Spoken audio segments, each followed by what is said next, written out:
మరి నా ఆత్మను ఎలా కాపాడుకోవాలి, నా ఆత్మను ఎలా పోషించుకోవాలి? వినండి, నీ ఆత్మను దేవుని వాక్యము ద్వారానే పోషించాలి. దేవుడు నీ ఆత్మకిచ్చిన ఆహారము దేవుని వాక్యం. నువ్వు తింటున్న బోండాలు, నువ్వు తింటున్న ఇడ్లీ, నువ్వు తింటున్న దమ్ బిర్యానీ, నువ్వు తింటున్న మటన్, నువ్వు తింటున్న చేప, నువ్వు తింటున్న పలహారాలు నీ ఆత్మను పోషించు. అది నీ శరీరానికి తప్పు లేదు, తిను, అది నీ శరీరానికి. నువ్వు ఎంత ఫుడ్ తీసుకున్నా తిరిగి అది మల విసర్జన ద్వారా బయటికి వచ్చేస్తుంది. నీ బ్లడ్కు మాత్రమే ప్రోటీన్స్ అందుతుంది, నీ ఆత్మకు కాదు. నీ ఆత్మను నువ్వు పోషించాలంటే దేవుని వాక్యమును చదవాలి. రెండవదిగా చదివిన వాక్య భాగములను ధ్యానించాల. ధ్యానించటం అంటే ఏంటి? నెమర వేయటము.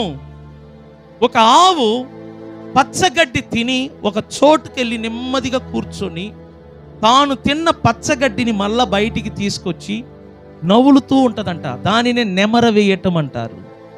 నువ్వు వింటున్న ప్రతి వాక్య భాగములను, నువ్వు చదువుతున్న ప్రతి వాక్య భాగములను నువ్వు ఒంటరిగా నీ గదిలోకి వెళ్ళి నీ మనస్సులో ఆలోచిస్తూ ఉండాలా.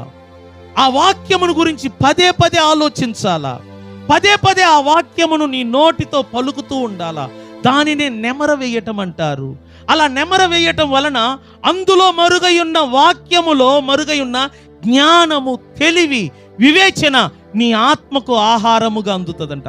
ఎప్పుడు నీ ఆత్మకు జ్ఞానం అందుతుందో, ఎప్పుడు నీ ఆత్మకు వివేచన అందుతుందో, నీ ఆత్మ పుష్టిగా అభివృద్ధి అవుతుంది, నీ ఆత్మ బలముగా ఉంటుంది. నేను చెప్తున్నా, నీ ఆత్మ బలముగా ఉంటే నీ శరీరానికి రోగము ఉన్నా నీ ఆత్మ నీ శరీరాన్ని ఆ రోగము నుండి విడిపించగలదు. ఎందుకంటే నీ లోపల నీ ఆత్మ బలముగా ఉన్నది. అందుచేత నీ శరీరానికి వచ్చే బలహీనతను నువ్వు పట్టించుకో. నీకు వచ్చిన శ్రమలు, నీకు వచ్చిన కష్టాలు, నీకు వచ్చిన శోధనలు, నీకు వచ్చిన విమర్శలు పట్టించుకో. ఎందుకు చెప్తున్నానంటే ఎవరి ఆత్మ బలముగా ఉంటుందో వారు విమర్శలకు భయపడరు, శోధనలకు భయపడరు, కష్టాలకు భయపడరు, పిల్లలకు భయపడరు, భవిష్యత్తుకు భయపడరు. ఎందుకంటే ఆత్మ బలముగా ఉన్నప్పుడు నీలో విశ్వాసము కూడా బలముగా ఉంటుందంట. స్తోత్రం చెప్పండి.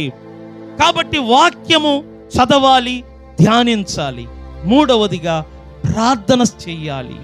ప్రతిరోజు దేవుని బిడ్డలు ప్రార్థనలో గడపాలి. పడకకు వెళ్ళే ముందు, లేచే ముందు, పగలు నువ్వు వెళ్తున్నప్పుడు, వస్తున్నప్పుడు ప్రార్థన చేయాలి. దేవుడు అందుకే అన్య భాషనిచ్చాడు. అన్య భాషల్లో మాట్లాడుతూ ఉండాలి. భాషలతో మాట్లాడువాడు మనుషులతో కాదు, దేవునితో మాట్లాడుచున్నాడని పౌలు ఒక సందర్భంలో చెప్పాడు. అందుకే దేవుడు అన్య భాష అనే వరమునిచ్చాడు. అందుకే దేవుని బిడ్డలు ప్రార్థించాలి ప్రతిరోజు. ప్రార్థనకని నీకు ఒక గది ఉండాలి. యేసు ప్రభు అన్నారు, నీ గదిలోనికి వెళ్ళి లోపల గడి వేసుకొని రహస్యమందున నీ తండ్రికి నువ్వేం చెయ్యాలంట? ప్రార్థించాల. రహస్యమందున నీ తండ్రికి ప్రార్థిస్తే దేవుడంట నీ అక్కరలు, నీ అవసరతలన్నీ ఆయన చూసుకుంటాడు. దేవుని బిడ్డలారా, ప్రార్థన చాలా అవసరం. ప్రార్థన ఎందుకు చెయ్యాలంటే నీ ఆత్మను పోషించుకోవటానికి. బైబిల్ ఎందుకు చదవాలా? నీ ఆత్మను పోషించుకోవటానికి. బైబిల్ వాక్యాలు విని తర్వాత ఎందుకు ధ్యానము చెయ్యాలా? ఎందుకు అన్య భాషలలో మాట్లాడాలా? నీ ఆత్మను బలపరుచుకోవటానికి. నీ ఆత్మను పోషించాలన్నా, నీ ఆత్మను ఛార్జింగ్ పెట్టాలన్నా, నీ ఆత్మను బలపరుచుకోవాలన్నా దేవుని వాక్యము చదవాలా, ధ్యానించాలా, ప్రార్థనలో గడపాలా, సంఘ సహవాసములో కలవాలి. అప్పుడే నీ ఆత్మ ఉత్సాహంగా ఉంటుంది.